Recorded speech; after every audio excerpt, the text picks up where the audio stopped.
एक गांव में एक नजरू नामी आदमी अपनी पत्नी और अपने 2 बच्चों के साथ रहता था। नजरू अपने खेत में सब्जियां उगाया करता और उन्हें बाजार में बेचता था। नजरू भाई, मुझे टमाटर और कुछ सब्जियां दे दो।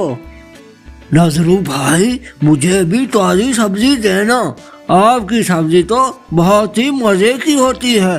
सब बच्चे बहुत शौक से खाते हैं आपकी सब्जी को। एक दिन नजरू शाम को सब्जियां बेचकर घर आ रहा होता है तो वो देखता है कि गांव में आग लगने की वजह से उसका घर जलकर तबाह हो गया है। उसके बीवी बच्चे अब बाहर रो रहे होते हैं। नजरू अब परेशान होता है कि वो अब क्या करे। नजरू अपनी पत्नी और दोनों बच्चों को लेकर रवाना हो जाता है। पहले बड़ी मुश्किल से गुजारा हो रहा था, अब तो एक नई मुश्किल आ पड़ी है हम पे। अब हमारा गुजारा कैसे होगा? आप परेशान ना हो, हम दोनों मिलकर कोई काम ढूंढ लेंगे। नजरू और उसकी बीवी काम ढूंढने जाते हैं और उन दोनों को सेठ के यहाँ काम मिल जाता है। एक दिन नजरू अपने बच्चों को भी साथ काम पर लाता है। सेठ की एक छोटी बेटी होती है और उसके पास बहुत से खिलौने होते हैं। नजरू के बेटे सेठ की बेटी के खिलौनों को देखकर उसके कमरे में चले जाते हैं। तुम गरीब लोगों की हिम्मत कैसे हुई मेरे कमरे में आने की? अभी मैं अपनी मम्मा को बुलाती हूँ। मम्मा मम्मा। बेटी की आवाज सुनकर माँ फौरन आ जाती है और चिंटी सारी बात अपनी माँ को बताती है। इस तरह चिंटी का बाप भी वहाँ आ जाता है।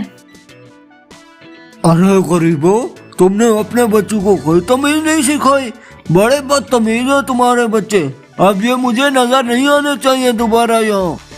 अभी के अभी दफा हो जाओ, वरना मुझसे बुरा कोई नहीं होगा।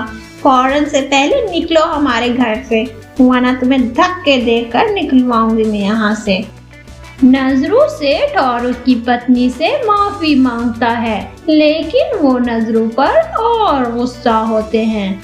इस तरह नजरू और उसके बच्चे वहाँ से घर आ जाते हैं। अब वो एक छोटे से घर में रहने लगते हैं। अब नजरू से बच्चे खिलौनों की फरमाइश करते हैं। नजरू अपने बच्चों को समझाता है कि वो अपने बच्चों को खिलौने जरूर लेकर देगा। नजरू एक दिन काम की गर्ज से निकलता है और वो सेठ के घर के बाहर देखता है कि कुछ डाकू सेठ के घर जा रहे होते हैं। अरे मुझे इन डाकुओं को पकड़ना चाहिए। नजरू सेठ के घर जाता है और उन दोनों डाकुओं को पकड़ लेता है। वहाँ पर सेठ भी आ जाता है। नजरू, हम तुमसे बहुत शर्मिंदा हैं। तुमने हमें लुटने से बचा लिया। उस दिन हमने तुम्हारे साथ अच्छा नहीं किया था, हमें माफ कर दो। नजरू, तुम बहुत बहादुर हो। तुम कल काम पर आ जाना और ये कुछ पैसे लो, इससे अपने बच्चों के खिलौने लेकर आना। इस तरह नजरू और उसके बच्चे बहुत खुश होते हैं कि उनको खिलौने मिल गए हैं। तो बच्चों, हमें इस कहानी से क्या नतीजा मिलता है कि कोई इंसान अगर आपके साथ गलत तरीके से पेश आए तो फिर भी आप उनके साथ अच्छाई से पेश आए। इस तरह इंसान को अपनी गलती का एहसास जरूर होता है। प्लीज़ हमारे चैनल को सब्सक्राइब करें, लाइक करें। Thank you for watching.